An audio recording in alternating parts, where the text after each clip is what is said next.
السلام علیکم ورحمۃ اللہ وبرکاتہ۔ حضرت آدم علیہ السلام کی پیدائش۔ حضرت آدم علیہ السلام اور اماں حوا رضی اللہ تعالیٰ عنہ کی شادی کیسے ہوئی، آج کی اس ویڈیو میں یہی جاننے والے ہیں۔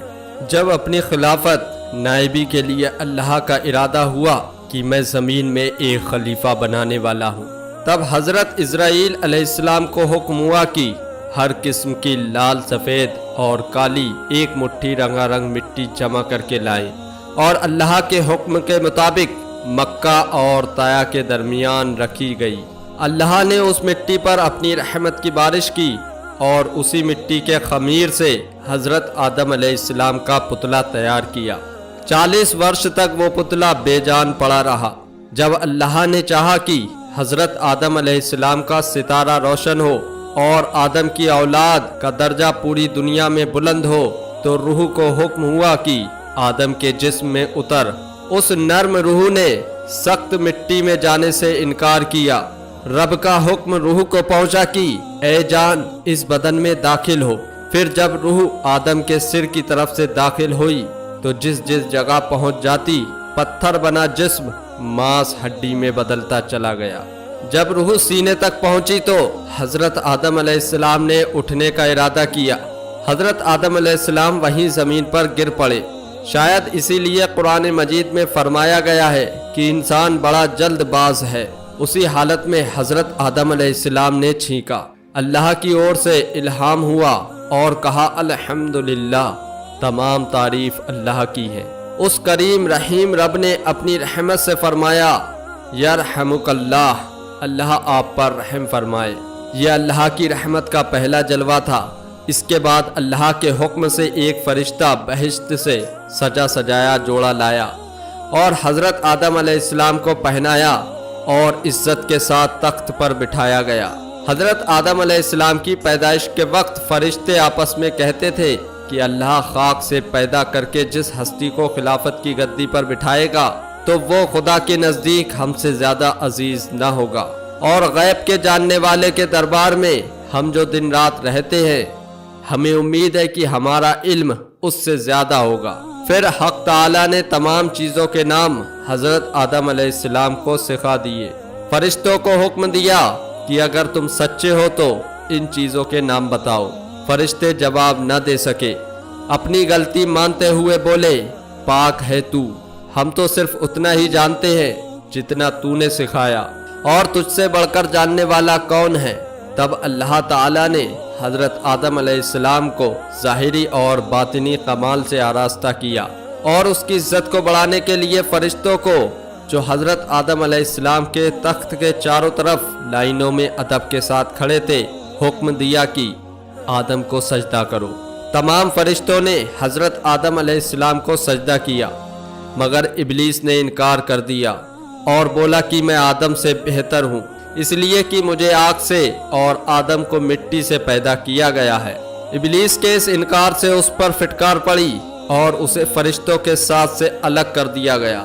حضرت آدم علیہ السلام بہشت میں رہنے لگے۔ حضرت آدم علیہ السلام کی طبیعت میں آیا کہ کوئی ان کا ساتھی ہو، زندگی کا ساتھی۔ حضرت آدم علیہ السلام پر خواب نے غلبہ کیا۔ اسی بیچ اللہ تبارک و تعالی نے اپنی قدرت سے آدم علیہ السلام کے پہلو سے حضرت حوا کو پیدا کر دیا۔ جب حضرت آدم علیہ السلام جاگے تو دیکھا کہ ایک پاک صاف عورت بیٹھی ہے۔ آپ یہ دیکھ کر بہت خوش ہوئے۔ حضرت آدم علیہ السلام نے پوچھا کہ تو کون ہے؟ حضرت حوا نے کہا میں تیرے بدن کا حصہ ہوں، اللہ تعالیٰ نے تیری پسلی سے مجھے پیدا کیا ہے۔ کہا جاتا ہے کہ حضرت حوا بہت ہی خوبصورت تھی۔ حضرت آدم علیہ السلام کی خوشی کا ٹھکانہ نہ تھا۔ حضرت حوا کو پا کر سجدہ شکر ادا کیا۔ اللہ تعالیٰ کی طرف سے عرش کے اٹھانے والے اور آسمانی فرشتوں کے سامنے ان دونوں کا نکاح ہوا۔ پھر ان دونوں کو حکم ہوا کہ تم سب اسی بہشت میں رہو، جو چاہو کھاؤ، مگر اس پیڑ کے نزدیک مت جانا۔ اشارہ گیہوں کے پودے کی طرف تھا۔ ابلیس نے آدم علیہ السلام کو سجدہ نہیں کیا اور وہ جنت سے نکال دیا گیا تھا، اسی لیے اسے حضرت آدم علیہ السلام سے خاص طور سے جلن ہو گئی تھی۔ وہ ہمیشہ ایسے اپائے سوچتا کہ کسی طرح آدم کو بہشت سے نکالے۔ اس کے لیے پہلے وہ مور کے پاس گیا، اس سے دوستی کی اور کہا میری دوستی کے حق تجھ پر ثابت ہے، ہم تم ایک مکان میں رہتے بھی تھے، میری درخواست تم سے یہ ہے کہ مجھے اپنے بازو پر بٹھا کر بہشت میں پہنچا دو تاکہ میں اپنے دشمن سے بدلہ لے سکوں۔ مور نے اس کام کو کرنے سے انکار کر دیا اور کہا کہ تو یہ بات سانپ سے جا کر بول، وہ تیری مدد کرے گا۔ جب شیطان سانپ کے پاس گیا اور اس کو اپنے جال میں پھنسا ہی لیا، سانپ اس کو منہ میں رکھ کر بہشت میں لے گیا۔ پھر حضرت آدم اور حوا کے پاس گیا اور رونا شروع کر دیا۔ حضرت آدم اور حوا نے شیطان کو پہچانا نہیں اور شیطان سے پوچھا کیوں روتا ہے؟ شیطان نے کہا میں تم کو نصیحت کرتا ہوں، مجھ کو تو تمہارے حال پر رونا آتا ہے کہ تم اس بہشت سے نکالے جاؤ گے اور یہ بہشت کی نعمتیں تم سے سب کی سب لے لی جائیں گی اور زندگی کی لذت کے بجائے موت کے درد کا مزہ چکھو گے۔ دونوں نے شیطان کی جب یہ باتیں سنی تو بڑا غم ہوا۔ ابلیس نے کہا اگر تم میرا کہنا مانو تو تم کو ایک پیڑ بتاؤں، اگر تم اس پیڑ کا پھل کھاؤ گے تو ہمیشہ زندہ رہو گے اور موت کی شکل کبھی نہ دیکھو گے۔ حضرت آدم علیہ السلام نے پوچھا وہ کون سا پھل ہے؟ شیطان نے کہا وہی پیڑ ہے جس کے کھانے سے اللہ تعالیٰ نے منع کیا ہے۔ حضرت آدم علیہ السلام نے اس بات کو قبول نہیں کیا کہ میں خدا کی کبھی نافرمانی کروں گا۔ جب شیطان نے قسم کھائی کہ میں تمہارا بھلا چاہتا ہوں، اس کے بعد بھی حضرت آدم علیہ السلام اس بات پر راضی نہیں ہوئے کہ وہ اللہ تبارک و تعالیٰ کی نافرمانی کرے اور اٹھ کر وہاں سے چل دیے۔ پھر شیطان نے حضرت حوا کی خدمت میں جا کر اس طرح ان کے دل میں بھی وسوسے ڈالے اور سانپ نے شیطان کے کہنے پر گواہی دی۔ حضرت حوا نے حضرت آدم علیہ السلام سے فرمایا کہ سانپ تو بہشت کا خادم ہے اور وہ شیطان کے حق میں گواہی دے رہا ہے، تو میں پہلے اس پیڑ کا پھل کھاتی ہوں، اگر کوئی بات پڑے تو میرے واسطے خدا سے معافی مانگ لینا، اور نہیں تو تم بھی کھاؤ کہ ہم تم دونوں تمام عمر بہشت کی نعمتوں کو چین سے کھایا کریں۔ کہا جاتا ہے کہ اللہ نے شروع ہی میں طے کر دیا تھا یہ آدم کی فرمانبردار اولاد بہشت میں اور نافرمان اولاد دوزخ میں جائے گی۔ اگر سب کو جنت ہی میں رکھنا ہوتا تو دوزخ کیسے بھری جاتی اور اعمال کا حساب کتاب ہی کیوں ہوتا؟ گیہوں کا پودا بھی اسی آزمائش کے لیے رکھا گیا تھا جو ان کے بہشت سے نکالے جانے کی وجہ بنا۔ علماء نے لکھا ہے کہ جب حضرت حوا نے تھوڑے سے گیہوں کے پھل کھا لیے اور ان کے کہنے سے حضرت آدم علیہ السلام نے بھی کچھ کھا لیے، تو ابھی تک حضرت آدم علیہ السلام کے معدے میں گیہوں پوری طرح ہضم بھی نہیں ہوا تھا کہ بہشت کا لباس جسم سے گر پڑا، جسم ننگا ہو گیا، مجبور ہو کر انجیر کے پتوں سے جلدی جلدی جسم کو ڈھانکا۔ حکم ہوا کہ اے آدم تیرے ننگے ہونے کی وجہ کیا ہے؟ کہا اللہ اس کی وجہ یہ ہے کہ تیری مرضی پر عمل نہ کیا، اس منع کیے ہوئے پیڑ کا پھل کھا لیا۔ پھر آدم علیہ السلام نے یہ بھی عرض کیا کہ یہ غلطی سانپ اور مور کے بہکانے اور قسم کھانے سے ہوئی ہے، جبکہ یہ بہشت کے امین اور رکھوالے ہیں۔ کہا جاتا ہے کہ اس وقت سانپ شکل و صورت کے اعتبار سے بہت ہی خوبصورت تھا، اس جیسا بہشت میں کوئی جانور بھی نہ تھا۔ اللہ تعالیٰ نے اس گناہ کی وجہ سے اس کا چہرہ بگاڑ دیا، مٹی دھول کو اس کا کھانا بنا دیا اور پیٹ سینے کے بل زمین کو رگڑنا اور چھاتی کو چھیلنا اس کا مقدر ہو گیا۔ اسی جرم کے عذاب کے طور پر حضرت حوا اور ان کی بیٹیوں کو جننے کا درد دیا۔ مور کو بھی سزا ملی، اس کی بھی شکل بدل گئی۔ پھر حکم ہوا کہ سب کے سب بہشت سے نکلو اور زمین پر اترو اور آپس میں ایک دوسرے کے دشمن بنے رہو۔ اس طرح آدم، حوا، شیطان، سانپ اور مور سبھی جنت سے زمین پر ذلت اور رسوائی کے ساتھ پہنچے اور سزا کے طور پر سب کے سب الگ رکھے گئے۔ روایت میں ہے کہ حضرت آدم علیہ السلام سران دیپ میں، حضرت حوا جدہ میں، شیطان سیستان میں، سانپ اصفہان میں اور مور کابل میں اتارا گیا۔ اسی طرح ابلیس اور آدم کی اولاد میں ہمیشہ ہمیشہ کے لیے دشمنی پیدا ہو گئی اور قیامت تک یہ دشمنی رہے گی۔ اس کے بعد حضرت آدم علیہ السلام نے 40 دن تک نہ کھانا کھایا نہ پانی پیا۔ حضرت حوا کی جدائی سے تڑپتے رہے، 300 ورش تک روتے رہے اور توبہ اور استغفار کرتے رہے۔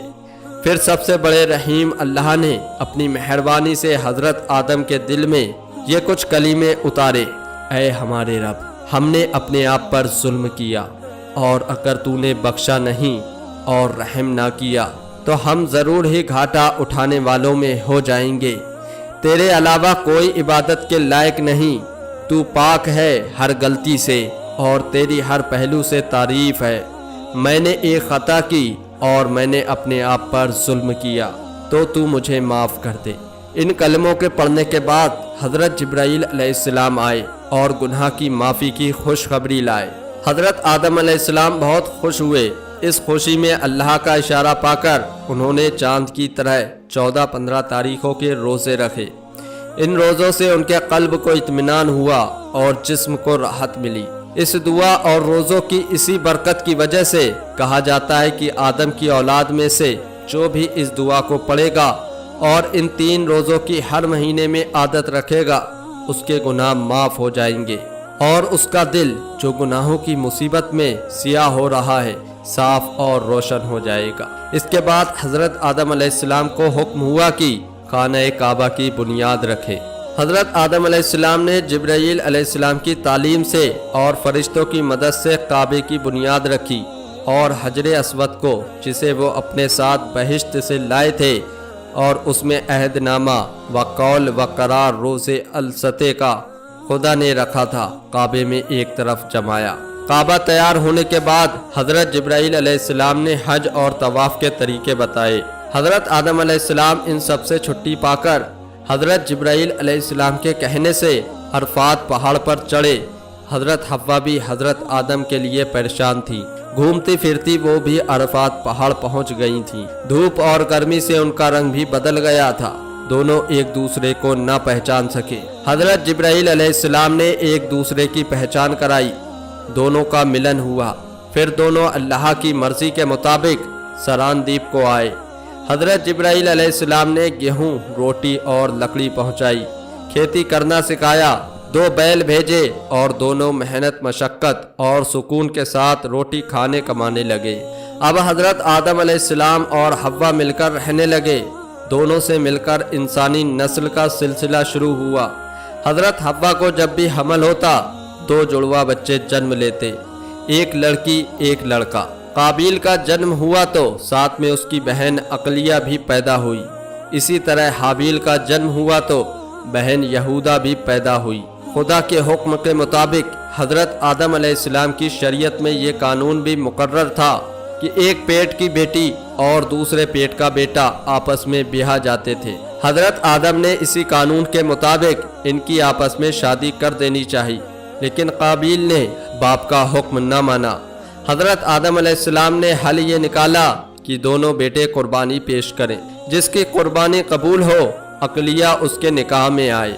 اس زمانے میں قربانی کا دستور یہ بنایا گیا تھا کہ اگر 2 آدمی آپس میں جھگڑتے تو دونوں اپنی اپنی قربانی پہاڑ پر رکھتے، پھر بنا دھوئیں کی آگ آسمان سے اترتی اور جو حق پر ہوتا تھا اس کی قربانی کو قبول کر لیتی۔ جب دونوں بھائی راضی ہوئے تو حابیل نے ایک موٹا تازہ مینڈا اپنے گلے سے جدا کیا اور قابیل ایک ٹوکرا گیہوں لے جا کر رکھایا۔ جب یہ دونوں پہاڑ پر اپنی قربانی کو رکھ آئے تو خدا کی قدرت سے ایک آگ آسمان کی طرف سے آئی اور حابیل کی قربانی کو قبول کر لیا۔ یہ دیکھ کر قابیل جل اٹھا اور بولا، حابیل میں تجھ کو اب قتل کر دوں گا۔ حابیل نے کہا، اللہ تو پرہیزگاروں کی قربانی قبول کرتا ہے، اگر تم مجھ پر ہاتھ چلاؤ گے تو بھی میں تجھ پر ہاتھ نہ ڈالوں گا، میں اللہ پر بھروسہ رکھوں گا۔ لیکن قابیل تو جلن کا شکار ہو گیا تھا۔ اس پتھر دل نے موقع دیکھ کر حابیل کے سر پر ایسا پتھر مارا کہ حابیل شہید ہو گئے۔ قابیل نے بہت بڑا گناہ کیا تھا۔ حابیل کے شہید ہونے پر قابیل جب ہوش میں آیا تو پریشان ہو اٹھا، بھائی کی لاش اٹھائے اٹھائے پھرتا رہا، سمجھ میں نہ آتا تھا کہ کیا کرے، کس طرح لاش کو دوسروں کی نظر سے چھپائے۔ پھر اللہ کے حکم سے 2 کوے آئے اور وہ بھی آپس میں لڑنے لگے۔ ایک نے دوسرے کو مار کر گرا دیا اور اپنے پنجوں سے زمین کھود کر اس کو گاڑ دیا۔ قابیل اس پورے واقعے کو اپنی آنکھوں سے دیکھ چکا تھا، من ہی من سوچنے لگا،